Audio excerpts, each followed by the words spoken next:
Hello, my name is Ryan Alsha. I'm currently in the Computer Science and Software Engineering class at the Gull Lake High School, and I'll give you a little tour of my Infotech Center 3.0. This is my Infotech Center, and this is in my main branch. So this is all of my other branches combined together. And you can see at the top, I have all of my libraries I've imported for time to sleep things, so like waiting, and for system to clear and mess around with the terminal when I'm, printing or using the code, but random to randomize things. And this is a little note to myself. And this is also not a note to myself and other people if they were to use it. And then this prints the statement. This little bit right here, this is what changes the color and the font of the text. And so it makes it more lively. This puts a little space. Just goes down one. Just that. These are some variables. See, this is one of the sleeps that I had mentioned for the time.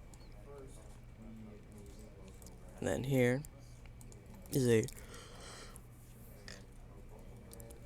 while statement. So it prints the operation theory is loading, and it prints a dot every time, every amount of A. So if A is 1, it'll have 1. If A is 4, it'll have 4. If A is 15, it'll have 15. Obviously, it won't get to 15, but you get my point. And this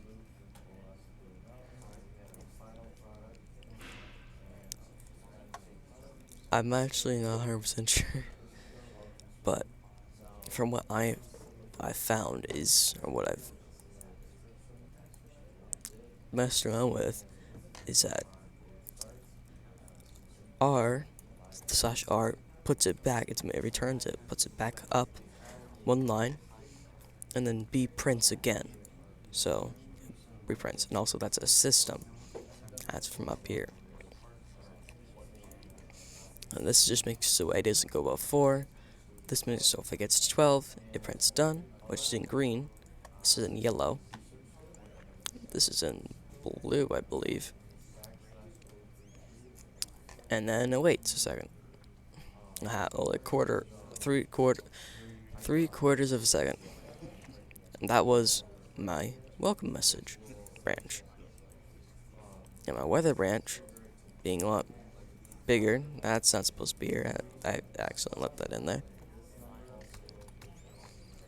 So let's define, this is a little, not variable, this is a definition of something.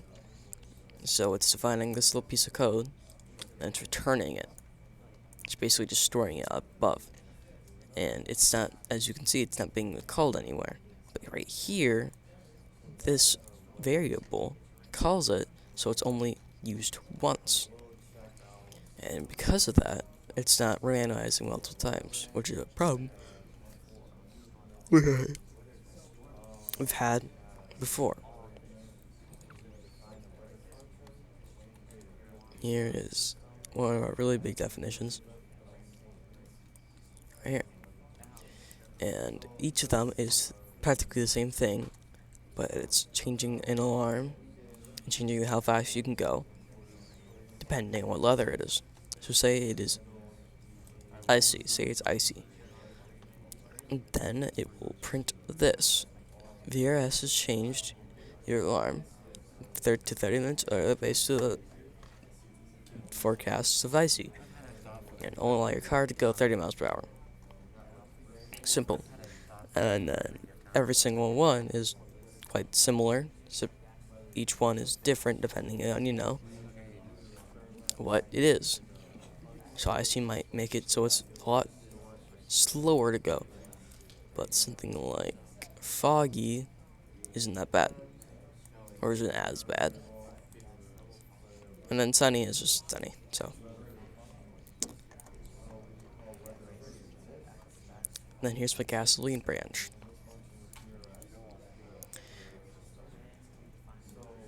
Well, this is first part's quite similar to the first part of weather, being that it has randomizer, choose a thing, and stores it. This is also close to the same thing. This the this full part is practically just the first part of weather, but you know, twice. Let me go on here. This part's very long and very different. Just right here, I have, if it says you're empty, it gives you an emergency. Hey, you're on empty, and calls your emergency contacts. Oh, it would if it were real, and that would.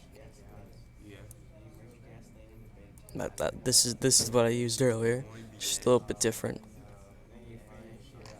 And then it said that contacts are notified. Gasoline indicator. So say you have a fourth tank, it's gonna warn you they have a fourth tank left, and then it's gonna tell you the closest gas station, which is also randomized, like you saw up there. Then 1/2 tank, it has a chance to say you got plenty of gas or you need to refill, and that random chance is a coin flip.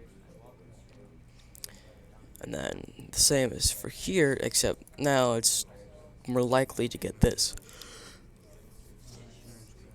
More likely to get the fact that you have plenty of gas. I don't know why I'm yawning so much.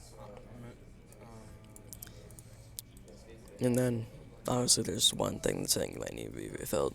Because, you never know. Also, because you might go on a long trip. My family goes on a lot of long trips.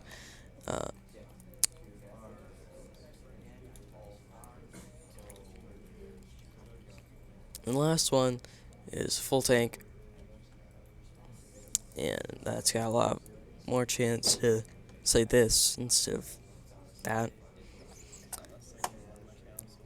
And then it'll print with this and period. And then the call functions. So this is where I'm calling all the functions, putting spaces in between them. And that's all the code. But there's a little bit more.